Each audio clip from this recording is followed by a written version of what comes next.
It's the pursuit of happiness. And so it really ties back into that original preface that you had for this conversation today. And it's really that unrealistic expectation. So we as a society think that we should always be happy. So, but there's obviously downsides to being happy because you become very content, you become complacent, you start to depurpose, you start to devalue, and you lose purpose and meaning. And so yes, happiness is good, but it's not something that we want all the time. It serves a purpose, and it's good to have fleeting moments of happiness, but ultimately, the pursuit of trying to be always happy or trying to be always positive is chasing a one-sided outcome. It's chasing unrealistic goals, having unrealistic expectations on self and others.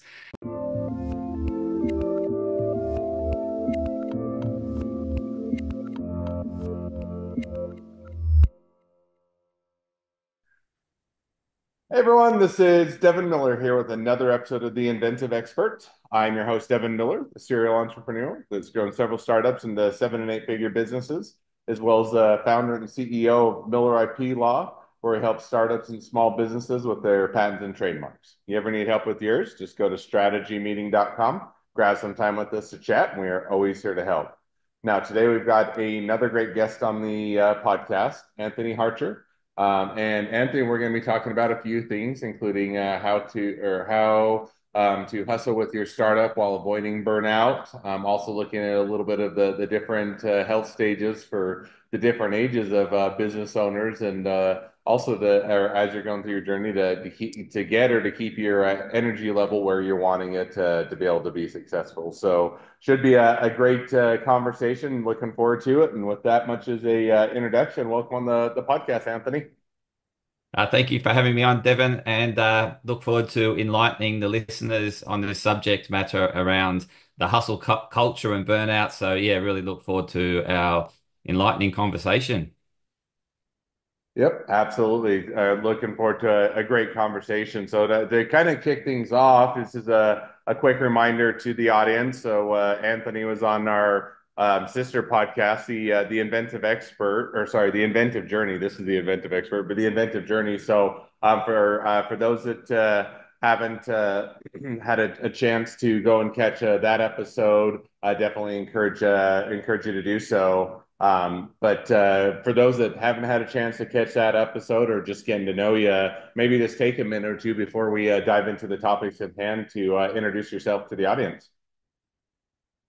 I'd be delighted to do that. So, I have a interesting background. I come from an engineering background, and I ended up I guess going back to university and studying health sciences and complementary medicine. And I think all is associated with my early upbringing, being sick and wanting to be healthy, wanting to be like other kids and running around and enjoying life. So I think that was always inside of me, and just doing the best I could with my health to avoid getting ultra sick again, like I was when I was little. And I got to a point in my career where I thought, okay, I love health and wellness. I'm doing it every day. I'd love to share this with others. And so hence why I went back and studied the health sciences and complementary medicine. I really love what I'm doing today. And it's really about educating and coaching others to become the best version of themselves.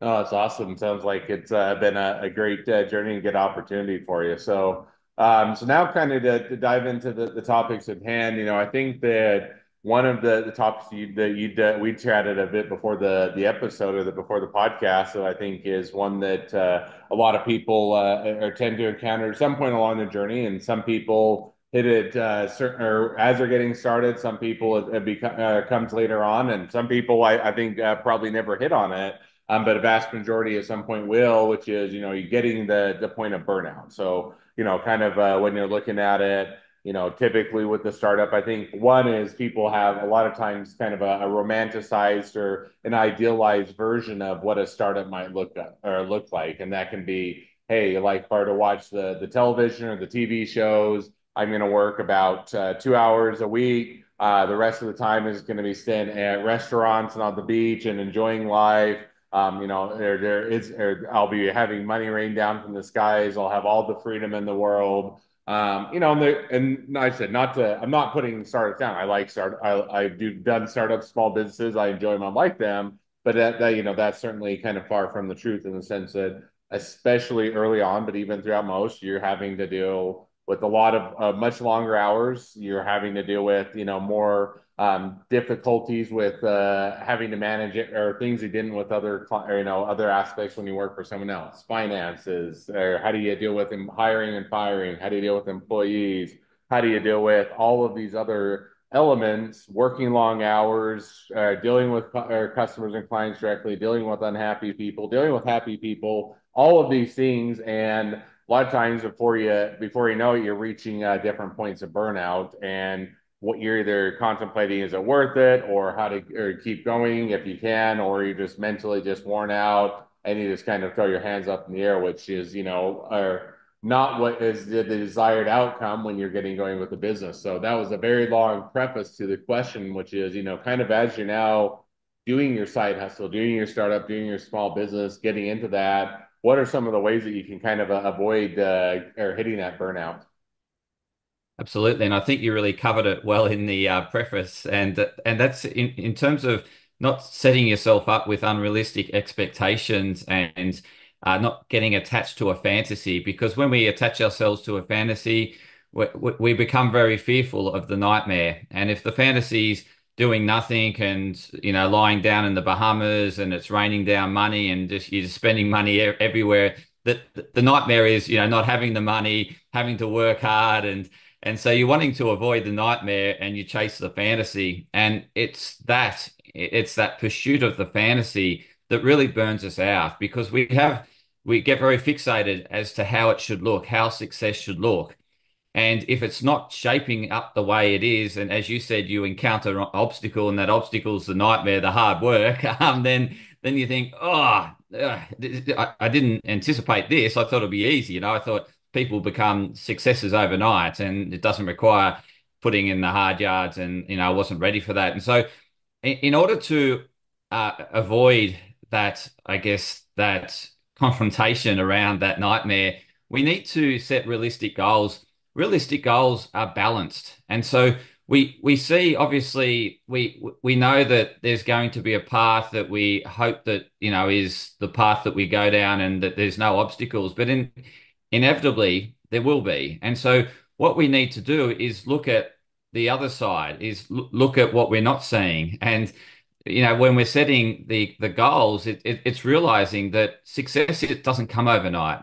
Success comes as a result of putting the work in, being consistent, persistent, and really staying on purpose. And that may require sacrifices. And so when setting the goal, then you need to think about, okay, I'm going to be working long hours. I'm going to be making sacrifices. How am I going to help my other parts of my life? How am I going to serve my health? How am I going to ensure my relationships stay connected? How am I going to stay on top of my finances whilst I'm investing a lot of money into my business?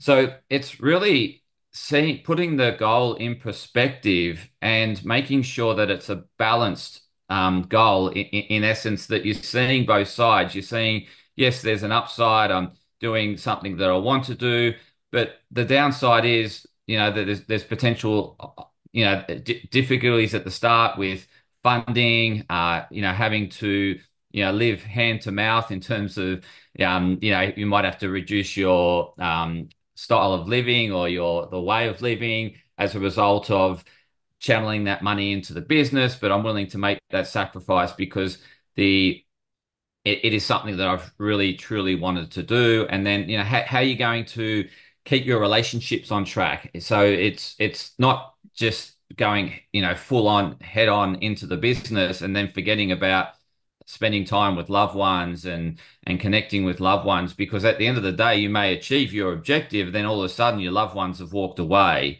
and then you're thinking, was that really worth it?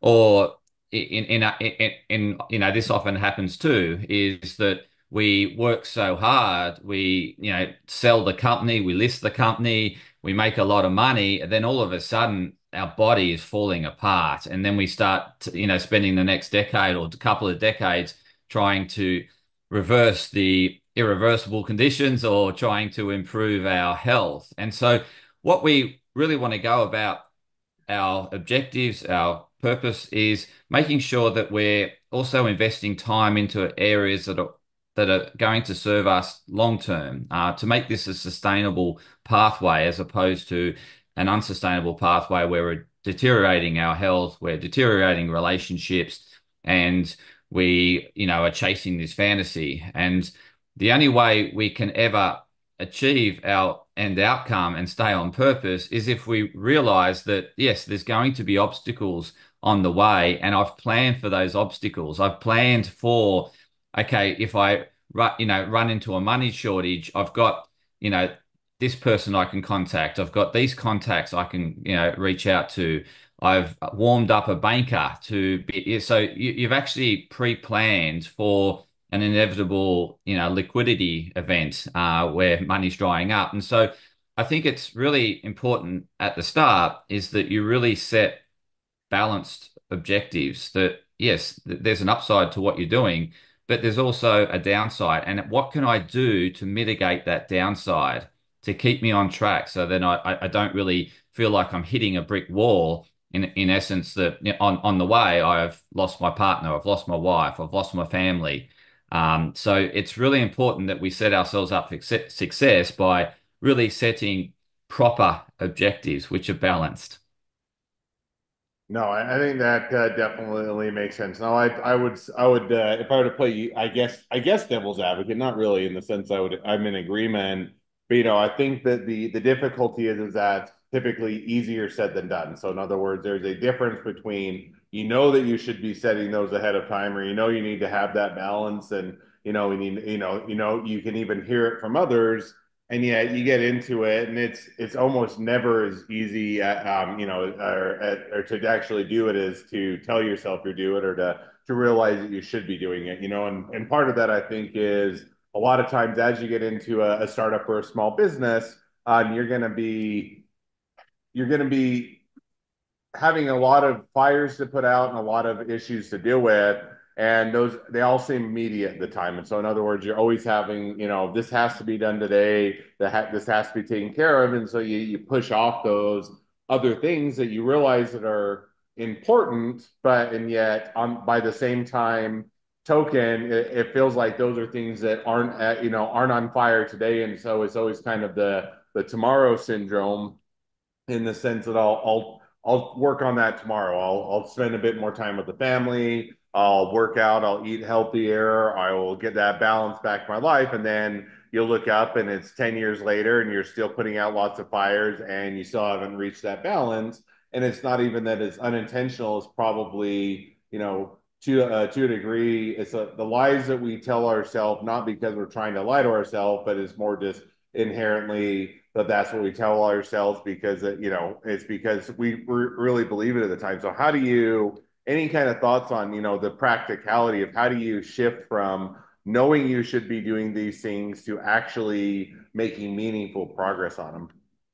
Yeah, it's a really good point, and it really comes down to what drives human beings, what drives human behavior, and it's values. It's what is important to us is ultimately what drives our behavior towards something or wanting to pursue, and ultimately it is something that's deeply meaningful and purposeful to us. And so it's really important to recognize and be aware of your values, but also to be aware of the others around you in terms of their values, the ones that are important to you, because every human being has a unique set of values. So there's a hierarchy of what's important to us. And so for some people, business and entrepreneurship is the highest value. And then they'll have like maybe could be finances, could be second to that, or it could be family, or it could be health, or it could be social influence. And so it really comes down to self-awareness and being aware of what really drives your behavior. And then also, if you're in a relationship or a partnership, is that you are aware of the other person's values. Because if we're able to understand the people's around us values, we're able to communicate to them in terms of their values, and they can then understand why we might be pushing them back or deferring them because of an urgent work meeting, because we're saying, in essence, to them that, um, you're noting the issue is that, look, I've got this urgent thing. It's come up. I want to get it done for these reasons. However, I do acknowledge that, catching up was really important to you, but I've come up with a way in which we can still do that.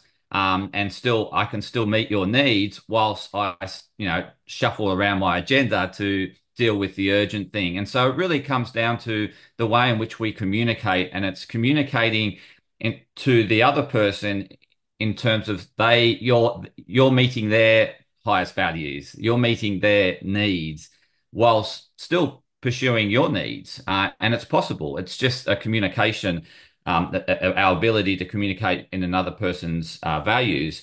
And so that comes down to effective communication and understanding and being aware of other people's needs and values. But in terms of your own values, like, so for example, if you have a really high value on becoming the best entrepreneur, or just you love business, you just have a huge love for business, it's your highest priority, and so you're always going to put that first. And health might, for example, be fifth on the pecking order. It might be well down from business, and so the person's always going to automatically do business over health unless they can see how health serves them to be the best entrepreneur, helps see how being healthy can make them more productive, see how health can make their business grow. And so it's connecting the values in order for them to then bring up health and see how the health becomes a key part of them being a successful business owner. And so what the person needs to ask them is, how is being healthy going to serve me and my business growth, my business development, and being successful? And if they keep asking themselves that question, they will get a lot of answers, and eventually that will be connected to their why. Health will now be connected to their why. They understand why health is so important to them being ultimately successful in business. And so Mm. I heard a great saying once, and it was, make sure your why makes you cry. And so what you want to do is keep asking yourself the question as to why health is going to serve you in business, and keep asking yourself that question until you a emotional shift in your body, and then you'll realize that health is really important to you achieving business success. No, I think that's a great segue to kind of one of the other items that we did or hit on or discussed, which is, if you're to look at, I'll say health, or and probably broaden it out just a bit into something even, a bit more, I don't know, generic, more expansive or inclusive, whatever the terminology would be, which is, as you're hitting different ages of your life, you're gonna have things that are shift. One is, when you're 20 versus when you're 50, you can eat different things, and the level that you have to put in an effort in order to stay healthy is different. Same thing with your energy level. If you're to take, when you're 15, you can sleep for 4 hours or pull an all-nighter and no big deal. When you're 60 and you're pulling an all-nighter, then it takes you a couple days to, or longer sometimes, to recover and to get back to full or get all the way back to speed. And so kind of walk us through kind of some of the different considerations as you're looking at the different phases of life. Because, you can do, there's, if you're taking, the old, it's probably the tried, or the example of Colonel Sanders, which was, I think he started, Kentucky Fried Chicken, KFC, it's either in his 60s or 70s. And I can't remember the exact age, but it was much later in life. And that's when he did his real startup and found the success. Now, did other entrepreneurial stuff and startups before then, but that was when he found his success. And yet, a lot of times people are hitting, or some people are hitting their retirement age, and others are just hitting their stride. So, how do you kind of take the dynamic of different phases of life or different ages as you're or kind of trying to balance all this and hit that energy level and the health areas that you're wanting to get or hit on? Absolutely. And so it really comes down to how our body utilizes energy, and how can we maximize and optimize energy production so that we can, do more, achieve more, and be successful. So it all comes down to a a cell in our body, it's the mitochondria, which is the powerhouse of the cell. And so it really determines how much energy we got is how effective our mitochondria is and how we've looked after our mitochondria. When we're young, our mitochondria is youthful. It's able, it's got optimal productivity, optimal efficiency, and it's running well. It's just like a new car, for example. But as time goes on, the car gets a bit older and the engine starts to wear and tear. This, gradual decline of the engine capacity and efficiency. And so it's really important that we are aware of our energy systems will slow down over time. How can we slow down that slowdown? How can we minimize that slowdown? And it really comes down to being adaptive in terms of what we eat. So when we're young, we're efficient at burning, fats, proteins, and carbohydrates. We can burn all of them. And generally, as someone young, we need more carbohydrates because it serves our growth and development as well as protein, and we don't really need as much fats. I mean, we do. We should be getting fats, but what happens is as we age, we become inefficient at burning fats because we've predominantly focused on carbohydrates in our diet. And so it's really important to acknowledge as we go through the decades is that we encourage all our energy sources to be able to be burnt in our mitochondria. And so, in order to do that, we got to get good at burning fats again. And I think it's probably very much a societal thing in terms of we've demonized fats and said fats are bad, and hence we have abundance of carbohydrates in our diets. And I think that's played a part in why we get sicker a lot quicker today because we become very inefficient at burning because we're not feeding the body fats to burn. And so I think it's really important to acknowledge that you do need fats in your diet. And, certain fats are better than other fats. We want to avoid seed oils and want to get more into the saturated fat sources for fuel.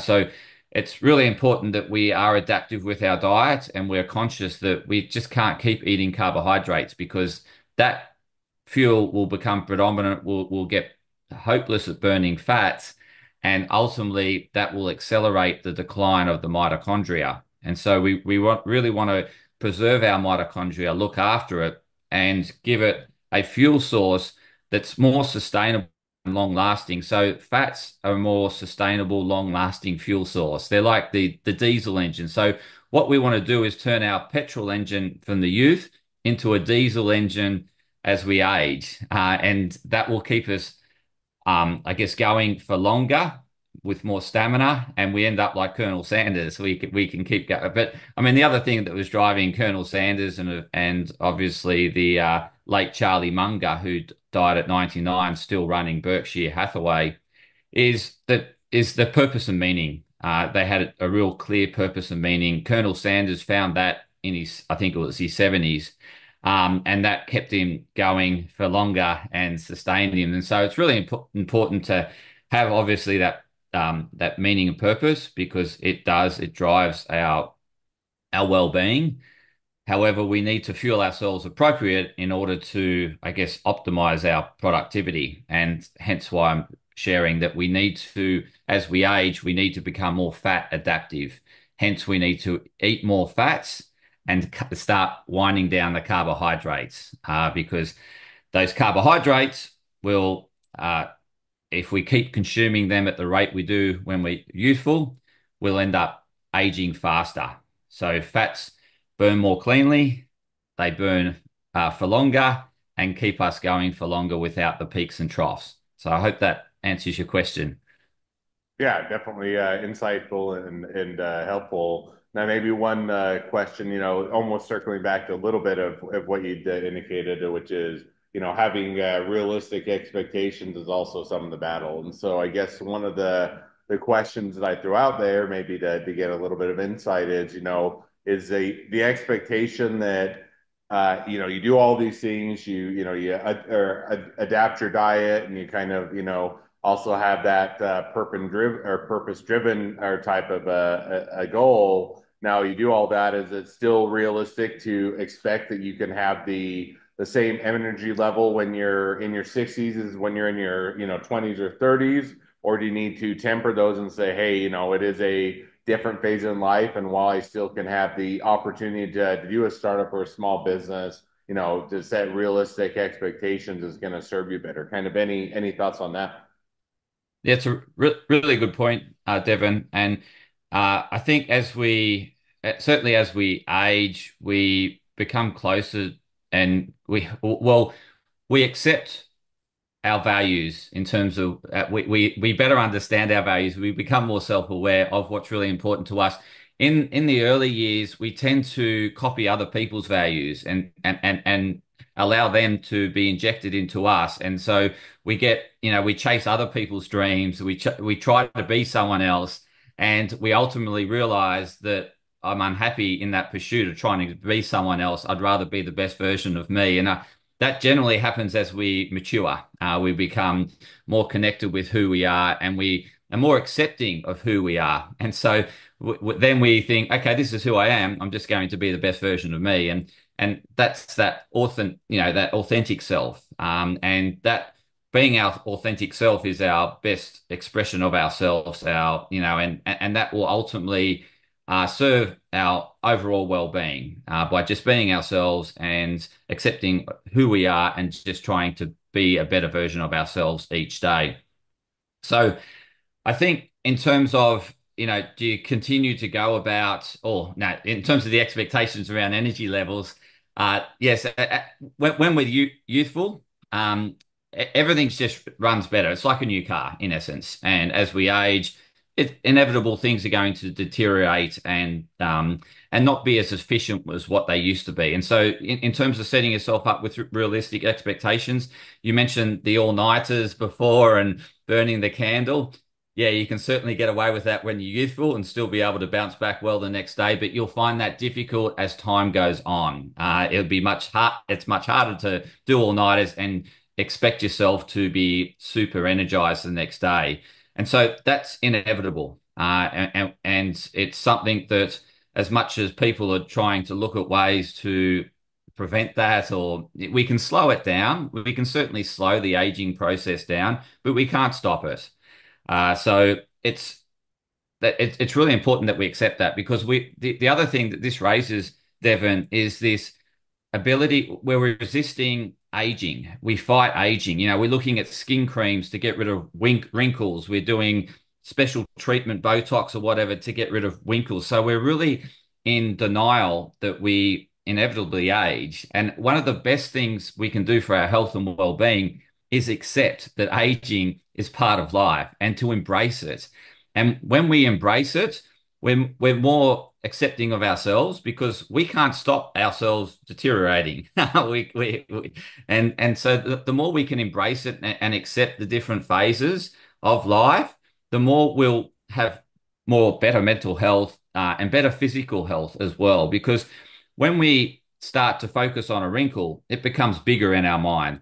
Other people might not even be noticing it, but we are focused and zoomed in on that wrinkle, and we hate it, we detest it. And that drives a physiological response in our body that is quite attacking of self. And then you're comparing yourself to others and think you're not as good as others. And so you're beating yourself up even more. And this is why we have this rise in autoimmune conditions. One of the reasons why we have this rise in autoimmune conditions is because we're so unaccepting of self and wanting to become more like others, and we beat ourselves up in this process. We resist anti-aging, we resist the aging process. Whereas if we become more accepting, we can prevent this immune system becoming dysfunctional. And when it turns so autoimmune conditions are when the immune system starts attacking self, and it generally starts from the person attacking themselves and beating themselves up. And so it's really important that we really embrace the aging process and see the benefits of each Definitely. decade as we age and embrace those benefits as opposed to being attached to the youth or how good it was when we were youthful and we could get away with this. The good old days, you hear the good old days. what I prefer people to stay in is the presence, because when we're in the presence, that's when we don't age. When we're completely present in the moment, we're ageless. However, Yeah, no, it definitely would agree, and I think there's a lot of thought to that. And do want to interject just because we're starting to reach towards the end of the episode, and it's a topic I'm sure we could dive into, and maybe we'll have to have a follow up to it to dive into some of the other aspects that we just only had a chance to briefly touch on, but wanted to make sure we save a bit of time just for I always like to wrap up each episode with the same question. So we're going to jump to that now. So the question I like to ask is within your industry, what is the biggest myth and why is it wrong?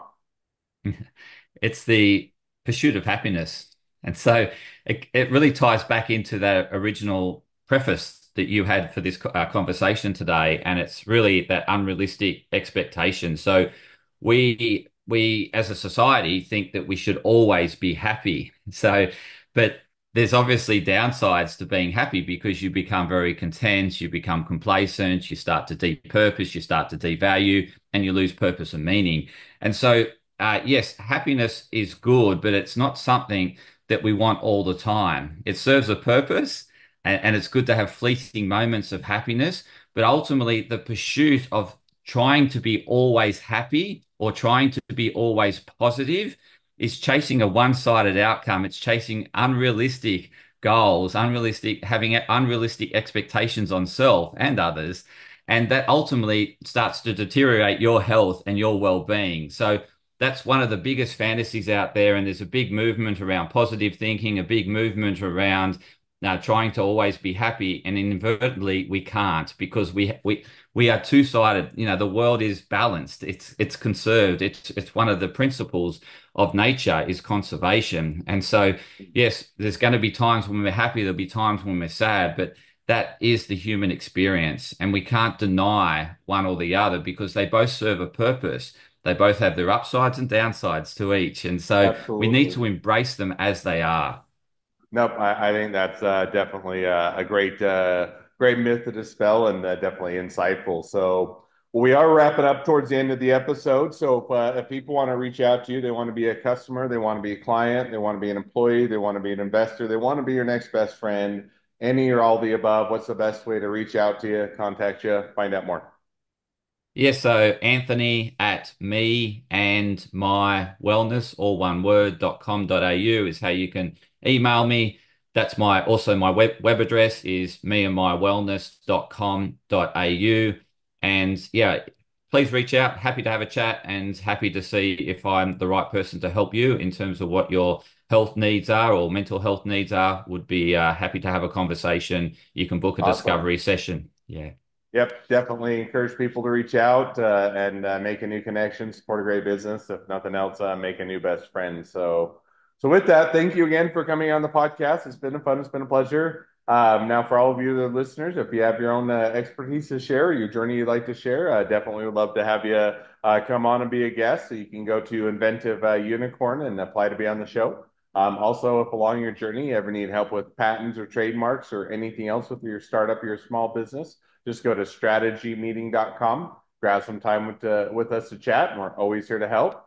And with that, thank you again for coming on the podcast and wish the next leg of your journey even better than the last. Thank you, Devin, and thank you, listeners.